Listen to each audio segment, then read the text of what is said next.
Aunque siempre cambie de residencia material o subjetiva, aunque transite por diversos departamentos de la región metropolitana y me genere obsesión y placer, dormir en la mayor cantidad de camas y casas y pueblos y ciudades y países y continentes diferentes.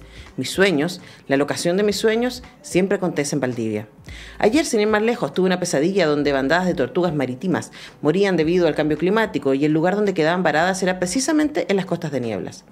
La semana pasada, para no forzar mucho la memoria, soñé que me caía de una escalera y el piso de madera al que llegaba era de la casa pareada donde nací y contemplé el espectáculo de la lluvia. Quizás los sueños, esa zona claroscura, siempre esté fijada en la adolescencia.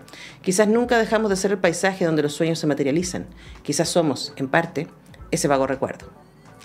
Ese es uno de los textos que aparece en La magia del sur, de Guido Arroyo González, escritor, editor, el fundador de Alquimia, y que acá está colaborando con la gente buena de La Pollera en su colección Surcos del Territorio, que ha invitado a escritores y escritoras a hablar respecto a su ciudad o pueblo de origen, y este es el cuarto libro de la colección, sí, es el cuarto libro de la colección. No me equivoco. Guido Arroyo desde España. ¿Cómo estás tú? Muy bien, Antonella. Muy contento de estar hablando contigo desde España. Estaba ansioso por este diálogo desde la complicidad, digamos, ¿no? Sí, bueno, con Guido nos reíamos que tenemos varias cosas cómplices. Fuimos adolescentes canutos y ñoños. Ambos, y hablas tú de respecto a esos libros, ¿no? Está por un lado todo lo que tiene que ver con Valdivia, con el contexto, con la lluvia, con la bruma, el río, por supuesto, y lo verde de esa ciudad preciosa que tanto nos gusta, pero también hablas de ser hijo de pastor, ¿cierto? Y de lo que significa aquello, de este cruce entre querer generarse una propia identidad y encontrarse con los libros también, y luego con el mundo de los juegos de rol, de las cartas, del Magic. Todo ese espacio lo compartimos con Guido Arroyo. Quería preguntarte cómo fuiste construyendo este relato, porque cruza un territorio, pero también que cruza una experiencia epocal que tiene que ver con la adolescencia. Tal cual, sí. Justamente la idea el montaje del libro fue primeramente empezar a trabajar ciertas aristas que me parecían muy interesantes en torno al día, digamos. La lluvia, el paisaje, esta belleza hegemónica que tiene, pero que en su anverso esconde políticamente asuntos o pliegues muy complejos.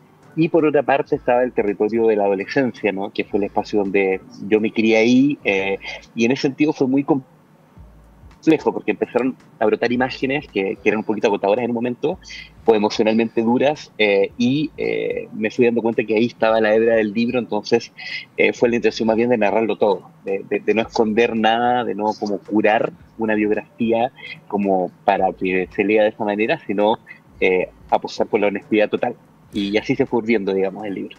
Ahora, tú has escrito varios libros de poesía, varios libros de ensayo también. ¿Habías hecho algo tan personal como esto? No, la verdad es que la poesía no. Siempre es personal igual, pero es otra cosa.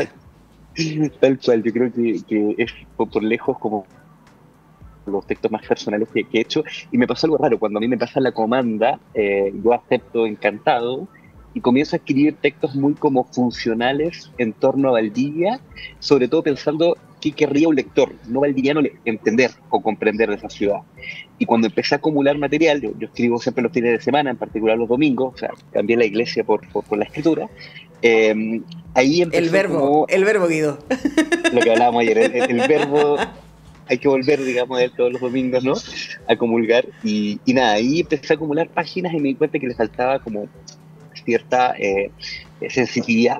Y ahí comenzó a brotar imágenes muy íntimas, muy alegóricas, y mucha gente que ha leído el libro me ha dicho que se ha sentido reconocido en alguno de los pasajes, y eso es lo que más puede emocionar a uno, digamos, la verdad.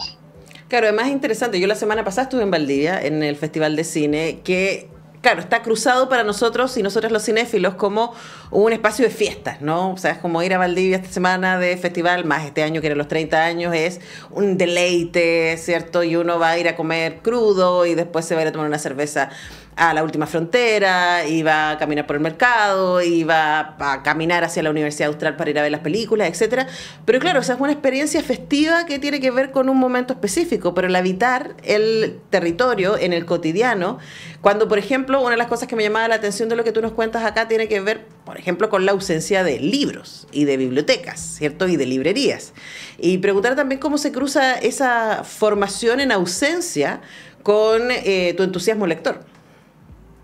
Sí, hay una cosa bien paradójica con Valdivia, que es un espacio hermosísimo, sobre todo en la cantidad de instancias culturales que tiene durante el año.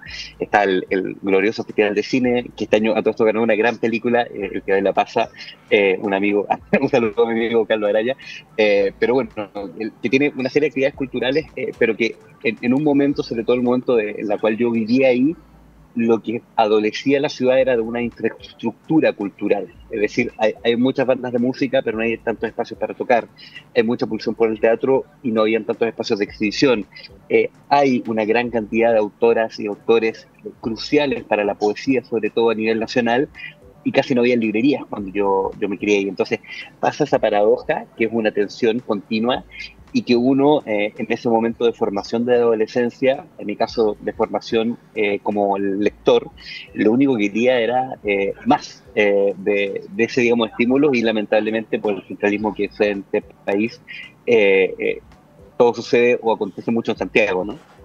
Conversamos con Guido Arroyo, editor y escritor, autor de Esta magia del sur, entre otros libros, pero estamos hablando de este recientemente lanzado por La Pollera en su colección Surcos del Territorio, que también incluye En el pueblo hay una casa pequeña oscura, de nuestro querido Vladimir Rivera, La pajarera de Eduardo Plaza Ávila, hija ilustre de Bernardita Olmedo, y ahora estás en España, lo sé porque sé todo vía redes sociales, ¿cierto? Y yo sé que estás con Alquimia, está también la gente de La Pollera y hay otra editorial más que no sé cuál es. Banda propia, banda propia. Banda propia, mira, pura gente que me cae súper bien, que sacan estupendos libros. Y que están ahí encontrándose con, sobre todo, libreros y libreras de España para poder hacer espacio para la literatura chilena allá. Y lo traigo a colación, para contextualizar porque estamos hablando por Zoom y porque estás en España, pero también porque quería preguntarte respecto a cómo se construye desde esa distancia, desde aquello que podría parecer tan ajeno para un español o una española, la complicidad al que tú estás invitando a escuchar o a leer tus historias adolescentes en Valdivia, que para quizás un español o una española resulte un espacio tan extremadamente ajeno, ¿no? Sí, es bien complejo, la verdad, cómo se van como encontrando estas lectoras o lectores. Primero que nada, acá en España es una industria muy, muy vasta, muy enorme. Hay una gran cantidad de librerías, una impresionante cantidad de novedades que se publican, digamos, semana a semana. Los libros reciben cerca de 800, 1000 novedades, entonces es un universo muy vasto, pero la verdad es que poco a poco van encontrando espacios cómplices, sobre todo desde el plano más ideológico, desde el plano más estético. La literatura latinoamericana tiene ciertas particularidades estéticas que llaman, digamos, la atención, así que es un trabajo como lento, de hormiga. De hecho, ahora estamos yendo a diferentes ciudades a conocer librerías distintas, ahora estamos en Salamanca, pero nada, es un trabajo de acumulación y que gusta mucho, y que a la vez demanda mucha caminata, demanda conocer a la librera, al librero, mostrar los libros. Es un trabajo de hormiga, pero se disfruta mucho, la verdad. Ahora, igual estoy pensando que las tres editoriales, ¿no?, que están allá, y ahí te pregunto más bien como editor, se mueven entre esta cosa ultra local, como esta colección, ¿cierto?, Surcos del Territorio de La Pollera, a cosas también más amplias, ¿no? Ustedes con Alquimia, por ejemplo, han sacado varios libros de cartas, de entrevistas, ¿cierto?, a personajes chilenos y extranjeros también. Entonces también estoy pensando que como lectores estamos más o menos acostumbrados a movernos en ese espacio de la distancia y la complicidad, ¿no? O sea, es como, ¿qué tengo que ver yo con, no sé, bueno, con Idea Vilarino se me ocurre más cerca porque está en Uruguay, pero con Asiwowska, ponte tú. Como que tengo que ver yo con una escritora, una poeta que parece que estuviera tan lejos, ¿no? Y la literatura nos puede generar esos puentes y esas complicidades. Luego, en tu caso en particular y en este libro en particular, todos hemos sido adolescentes y ahí hay dolores con los que nos identificamos. ¿Cómo ha sido para ti esa recepción de ese mundo? Ha sido, por una parte, por un costado emocionante, porque de repente uno está fraguando un proyecto de libro o está coordinando un proyecto editorial donde surgen ideas y ver qué resonancia hacen en otro territorio y en otras subjetividades muy impresionantes. Nos pasó con dos títulos especialmente de Alquimia, con el epistolario de George Orwell y los ensayos de Emma Goldman, que tuvieron excelente recepción acá, y me pasó a llegar y entrar a una librería de incógnito, digamos, después de haber desayunado y ver los libros ahí en mesón como destacado, y que como wow, como que esto me emociona. Y eso me retrotrae precisamente a mi infancia, que en Valdivia, cuando yo crecí, habían dos librerías y media, porque había una que estaba como ahí a medio, digamos, y era intentar de encontrarse con textos que te hagan sentido. Y cuando surge ese ensamble, yo creo que existe un acto como pasional de la lectura, y es donde uno termina habitándola. Entonces, un poco yo creo que el trabajo es ese, y también mucho que ver también con el tema de las ediciones. Las tres editoriales que estamos acá compartimos cierta óptica por el diseño, por lo gráfico, por cómo poner los paratextos, por cómo innovar en algunos aspectos, y cuando hace sentido en un otro, ahí yo creo que está la mitad del camino hecho. Así que nada, ha sido emocionante, la verdad. Bueno, ahora también lo entretenido de leer La magia del sur es que este amor por los libros que hoy día te define como editor y escritor no es algo que aparezca de manera obvia, ¿no? De hecho, vamos a hacer un spoiler aquí en el libro, en algún momento un adolescente, Guido Arroyo, cambiaba libros por plata para ir a jugar pool. Sí, yo sé que eso está mal, no me enorgullece, no me enorgullece.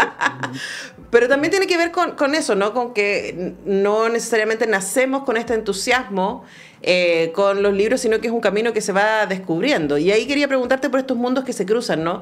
La adolescencia, el bullying que se reciben especialmente los varones, vamos a hablar de eso un ratito con Pedro Uribe a propósito de su libro Masculinidades, los referentes evangélicos, ¿cierto? Que hay, que tú cuentas acá respecto a las reuniones, a la lucha espiritual, ¿cierto? A todo aquello que nos definió, a quienes crecimos en esos contextos, y cómo eso también de alguna manera va alimentando la persona que uno termina siendo, ¿no? A mí cada vez que me preguntan respecto a mi adolescencia evangélica, yo es como, yo no me arrepiento de nada, yo lo pasé muy bien. Y claro, en algún momento ya no hizo más sentido, pero es interesante esos cruces, ¿no? ¿Por qué habemos tanto niñito evangélico en el mundo intelectual en Chile? Esa es una muy buena pregunta. Sí, eso yo creo que es algo que tenemos que, yo creo que trabajar en conjunto y hacer un análisis más grande, pero... Le saludamos a la Camila Gutiérrez, al Pancho Ortega, por ejemplo, que son otros de nuestro grupo. Claro, tal cual, somos muchos, somos legión.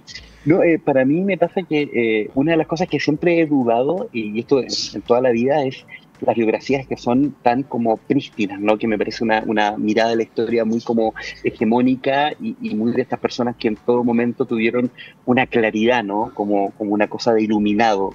Siempre rehuyo a eso, y me interesa entender el espacio de la adolescencia como un espacio de continua exploración, tanto la infancia como la adolescencia. Y ahí donde yo siempre he confiado y me ha interesado más las personas que podían haber sido muchas cosas en la vida, ¿no? Siempre me sentí un poco así. O sea, cuando era niño yo oscilaba entre estudiar antropología, cocina internacional, o no sé, ser taxista, como millones de cosas me podían llamar la atención focalizadamente, y creo que en ese periodo de formación es donde suceden las experiencias más enriquecedoras, las experiencias más marcantes, las experiencias que más van moldeando una subjetividad. Y ahí creo que uno va como encaminándose y encuadrándose en un espacio, digamos, pero me parece mucho más enriquecedor merodear por diferentes espacios que esta gente que, no sé, que estudia la misma cosa toda la vida, que solo se dedica a algo y que lo saca de su lugar de confort, y es como si no pudiese hacer nada más que eso. Entonces, nada, me interesaba mucho plasmar eso, y un poco también fue lo que me pasó. O sea, a mí me pasó que pasé de vender libros para jugar pool, de ser arquero titular de la selección de mi liceo, hasta que me hicieron bullying, de jugar cartas Magic, y de millones de identidades posibles, hasta transformarme en un lector apasionado que por razones muy también circunstanciales se volvió editor y se quedó ahí, digamos. Pero insisto, yo podría en este momento estar cocinando. Hasta ahora, sí. O sea, yo, por ejemplo, siento que debería ser un cocinero, o siento que podría ser, no sé, millones de cosas. Y eso me agrada, la verdad. Bueno, pero yo creo que también esa búsqueda y ese ensayo-error que vemos y que en la adolescencia que tú describes en La magia del sur hace que el libro sea muy fácil de empatizar, ¿no? Porque todos de una u otra manera hemos estado por ahí, nosotros compartimos experiencias con Guido y por supuesto la empatía es inmediata, pero todos hemos sido adolescentes y hemos pasado por este espacio de dudas, de búsqueda, de creer que lo resolvimos y después nos damos cuenta que no, y ahí vamos, ¿no? Hasta ahora. Ahí seguimos. Así que, bueno, les dejamos la invitación para que lean La magia del sur de Guido Arroyo, de la colección Surcos del Territorio, de nuestros queridísimos amigos de La Pollera Ediciones. Muchas gracias, Guido, que lo pasen muy, muy bien en España.